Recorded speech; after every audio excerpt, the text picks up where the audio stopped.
আহ, দর্শক, আমরা ভূমিকা সাধারণত দীর্ঘায়িত করি না। শুরুতেই অনুরোধ করি, আলোচনা বস্তুনিষ্ঠ মনে হলে আমাদের সাথে সাবস্ক্রাইব করে যুক্ত থাকতে পারেন। রাশেদ হায়দার ভাই, আমি একটা ভিডিও দেখাই, তারপরে আলোচনাটা শুরু করি। প্রশ্নটা আপনাকে পরেই করব, আগে ভিডিওটা একটু দেখেন। আর যদি আপনারা অন্য দলকে ভোট দেন, আমি কিন্তু আপনাদের কাউকে ছাড়বো না।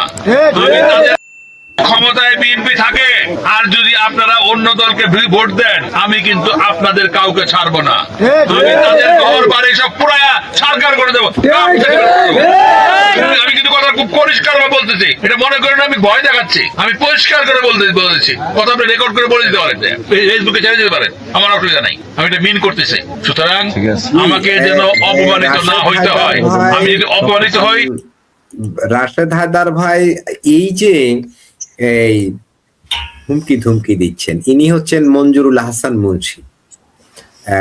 এই যে ভোট কেন্দ্র জ্বালিয়ে, মানে ভোট কেন্দ্র ওনাকে ভোট না দিলে এই যে ঘর বাড়ি জ্বালিয়ে দেওয়ার হুমকি, এই যে এগুলো ভিতরে ভিতরে কিন্তু হচ্ছে, সবগুলো কিন্তু মিডিয়াতে আসছে না, তবে সোশ্যাল মিডিয়ায় ছড়িয়ে পড়ছে একের পর। এটা কিন্তু ইত্তেফাকের একটা ভিডিওর অংশ। ভিডিওটা আরো বড়, আমি পুরোটা চালালাম না, আমি ছোট একটা অংশ দেখালাম, যেটা দৈনিক ইত্তেফাকের থেকে নেয়া। কি মন্তব্য করবেন আপনি? আসলে কি ভোটাররা খুবই আতঙ্কের মধ্যে আছে, কিংবা মানুষ কি খুবই বেকায়দা অবস্থায় আছে এই নির্বাচনে?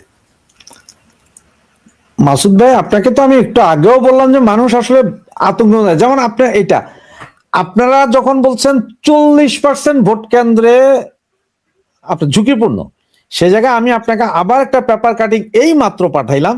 নির্বাচন কমিশন বলছে 50% ভোট কেন্দ্র। আজকে সকালের আর এখনকার মিলে 10% ভোট কেন্দ্র আরো বেশি ঝুঁকিপূর্ণ হয়ে গেল। তার মানে আপনি এখন হিসাবটা করে দেখেন, 300 আসন থাকলে 150 আসন, যেহেতু আমাদের একটা আসন ওই যে একজন এমপি পদপ্রার্থী মারা যাওয়ার কারণে 299টা আসনে ভোট হবে, সেইখানেই আপনার 150টা আসন যদি ঝুঁকিপূর্ণ এখন বলে, কালকে সকাল পর্যন্ত কত আসন। এবং আপনি যেটা দেখালেন মঞ্জুর সাহেবের, এটা এই বক্তৃতাটা ভাইরাল হয়ে গেছে আজকে। আবার উনি গর্বের সহিত বলতে শুনছেন যে তোমরা রেকর্ড করে ফেসবুকে ছাইরা দাও। সবচেয়ে মজার বিষয় আমি বলি আপনারা, এখন আপনি জানেন না যে আপনার আশপাশের বাড়িতে কারা আওয়ামী লীগকে ভোট দেয়? আপনি তো জানেন, মামলা আপনি জানেন না যে কে আওয়ামী লীগকে দেয়, কে বিএনপি কে দেয়, কে জামাতকে দেয়, এটা জানেন? এখন আওয়ামী লীগের ধরেন আপনার 120 জনের মতন এমপি আপনার কলকাতাতে আছে, 80 জনের মতো এমপি আছে জেলে, বাকিরা আছে বিভিন্ন দেশে, অন্যান্য দেশে। আর ছেলে পেলে মানে মাসলম্যান যদি ধরেন, সেগুলো মিলে ধরেন 1000 খানিক, টোটাল মিললে 2000 ধরেন। আমরা সব দেশের বাইরে গুলো পলাতক, বাকি সব তো দেশে। এরা হয়তো চুপচাপ হয়ে গেছে, একদম খামখিচে গেছে, ঘরে বসছে। প্রথম 12-14 মাস প্রচন্ড মাইটের খেয়ে ঘরে আছে। এখন তো এখন ধরেন আজকে 1-1.5 মাস ধরে এদের ডিস্টার্ব করছে, কারণ ভোটের ব্যাপার তো ভাই, ভোট আসছে। আপনি কি মনে করেন যে এই ভদ্রলোকের কথার পরে আপনি কেমনে বিশ্বাস রাখবেন যে কালকে এরা ভোট কেন্দ্রে যায় ভোট দিতে যাবে, ভোট দিয়ে বাইরে হওয়ার পরে যে মাইটটা খাবে না? কেউ তো বিশ্বাস করবে না। এখন এই বেচারারা তো মনে করে যে ঠিক আছে আমি ভোট কেন্দ্রে যাই, অন্তত এদের কথা রাখি, এরা আমারে পিটবো না কইছে, ভোট কেন্দ্রে যাইতে কইছে, ভোট কেন্দ্রে যাই। রাশেদ হায়দার ভাই, এখানে ফ্যাক্ট হচ্ছে ভোট কেন্দ্রে গেলেই তো বিপদ, গেলেই বলবে যে জামাত বলবে বিএনপি কে ভোট দিছে, ওইটাই বলতেছি, জামাতকে ভোট দিছে। না এখন এরা ওইটাই তো বলতেছি, দুই গ্রুপ না, মানে ভোট কেন্দ্রে যাবে, যাইয়া বাইরে আসার পর দুটো গ্রুপেই পিটাইবো, দুই গ্রুপেই পিটাইবো, হেরে আর কেউ বিশ্বাস করবো না। কারণ এরা তো জানে যে এবার আওয়ামী লীগ করতো আগে। এই যে এক কাহিনী। দ্বিতীয় কাহিনী, এই ধরনের হুমকি যখন আপনার ঘরের বাইরে হয়, তো ওই অঞ্চলের মা বোন বউ বেটি সব তো ঘরে ঢুকে যাবো গা। সবাই ছেলে মেয়ের কথা, বাবারে যাইস না, যদি এই বেটা না জিতে আর যদি ক্ষমতায় বিএনপি হতো তো এক তক্তা খাই, যদি জামাত জিতে তাহলে তো মাইরেই ফেলাইবো, ভোটে কেন্দ্রেই যাইস না। এখন এইটাতে সমস্যাটা হয়েছে কি জানেন, এখানে বুঝা না বুঝে কিছু সূত্র আছে। ভোট যদি কম পড়ে, কাস্টিং ভোট যদি কম হয়, জামাতের লাভ।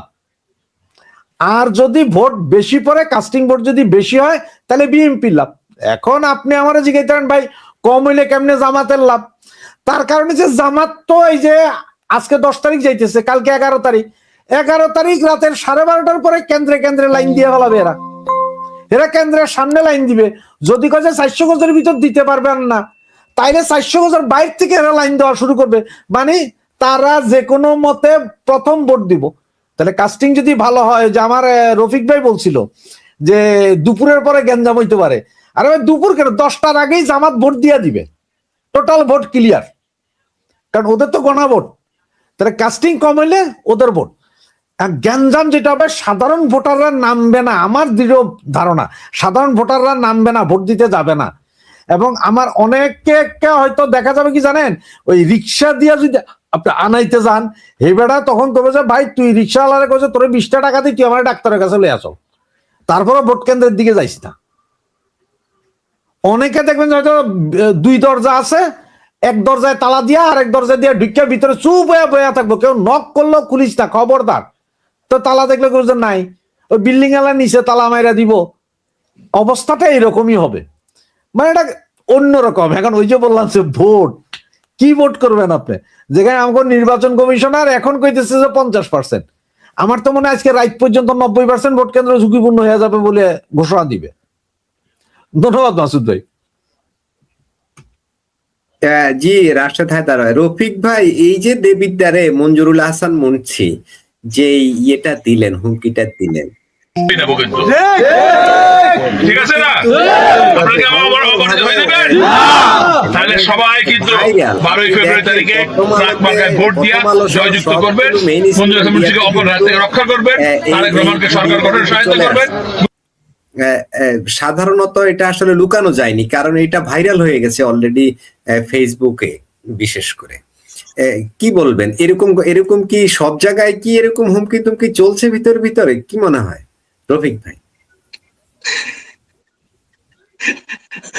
আমার হাসি পাইলো ভাই, মানুষ কি পাগল হয়ে গেছে কিনা আমি বুঝতে পারতেছি না। এবং সে এক বয়স্ক মানুষ, ও হাতে লাঠি নিয়ে ঘুরে। ও কিছুদিন আগে ওই ইয়াতে নির্বাচন ব্যাপারে হাইকোর্টে না কোন জায়গায় আপনার নির্বাচন কমিশন, ওইখানে ওই সাংবাদিকের পিটানি শুরু করে দিচ্ছে। ও আছে দেখেন, এই ভদ্রলোক এমপি ইলেকশন করার জন্য ইয়ে করছে। এখন যেভাবে সে ইয়ে করছে, মানে মানে মাইক দিয়ে বলতেছে, এবং সে বলতেছে এটা বয়ার আমি ইয়ে করে বলতেছি, ওপেনলি চ্যালেঞ্জ করে বলতেছি, তোমরা এটা আরো ভাইরাল করো, এটা আমার কোনো আসে যায় না। তাহলে দেখেন এই যে ঘটনাগুলি, মানে হাসি ছাড়া আর কিছু করার বলার কিছু নাই, মুক্ত। আর আপনি আরেকটা জিনিস দিলেন, এটা তো উনি করে ডাইরেক্ট বলছে, উনিকে ধন্যবাদ দেওয়া হলো, কারণ যেহেতু উনি মানে বুক ফোলায় সাহস নিয়ে বলতে পারতেছে, এটা হলো বড় একটা ব্যাপার, উনি বীর বাংলাদেশের। আর সাধারণ মানুষের যেটা বলে রাশেদ ভাই বলতেছে যে যাবে না, আসলে একটা জিনিস কি জানেন, আমি তো গ্রামে কয়েকদিন আগে আসছিলাম, 3-4 দিন আগে আবার আসলাম, মানুষের মধ্যে একটা বিশাল একটা আতঙ্ক আসলে আছে। কি আতঙ্ক? ভোট দিতে গেলেও বিপদ, না দিয়ে গেলেও বিপদ। এখন এই যে বললেন না যে আপনার বাড়ির পাশের লোকগুলি কোন দাঁড়িপাল্লায় ভোট দেয়, না বিএনপিতে ভোট দেয়, না কোনটায় ভোট দেয়, এটা কিন্তু সবাই আমরা জানি। এখন এমন একটা ইয়ে আসছে, আমি যা দেখতাম, দেখালো ওই এলাকার মানে মানে এও আওয়ামী লীগ করতো মনে করেন, ফুটানি আওয়ামী লীগ, কোনো ধরনের পোস্ট নাই, কিন্তু ওর নিয়ন্ত্রণ ভালো, ভোট নিয়ন্ত্রণ করে, মানে তার কথা মানুষে ভোট দেয়। ধরেন তার কত 50 জন বা 100 জন মানুষ ভোট দেয়, এরকম লোক গ্রামে এখনো আছে। এখন দেখা গেল জানেন, ও নিজে ভোট দিতে যাবে, কারণ বিএনপির কাছ থেকে বাঁচার জন্য বা জামাতের কাছ থেকে বাঁচার জন্য ও ভোট দিতে যাবে, কোনো অন্য লোক যাবে না, ওর বাড়ির মেয়েরা ভোট দিতে যাবে না। ভোট দিতে এরকম বিপদে পড়ে অনেকেই যাবে। এই যে যেন হুমকিটা দিল, এই হুমকি দেওয়ার এই এলাকার মধ্যে দেখবেন আপনি, ওই পুরুষ লোকগুলি ভোট দিতে যাবে, মহিলা অথবা যাইতে পারে, নাও যেতে পারে, আরো ভয় পাবে। এই যে দেখেন, আমার আরেকটা জিনিস, আপনার এই পিছনে গেছেন, আপনি পরে উঠাইছেন, আমি এই জিনিস আজকে অনলাইন মিডিয়াতে থাকতে পারি নাই। পুলিশ ভদ্রলোক যদি, পুলিশের আইজিপি যদি বলতে পারে যে আপনার জঙ্গি হামলার সম্ভাবনা আছে, তা আপনি আর কি বলেন? আপনি বলছেন যে আতঙ্কের মধ্যে আছে কিনা, এটা কি আমি বলতেছি? জঙ্গি হামলার যদি সম্ভাবনা থাকে, তাহলে ভোট কেন্দ্রে কেউ যাবে? মানে আপনি যে ডিক্লেয়ার করেন, সরকারই কি চাচ্ছে ভোট কেন্দ্রে মানে যাক বা না যাক, সরকার চাচ্ছে কিনা?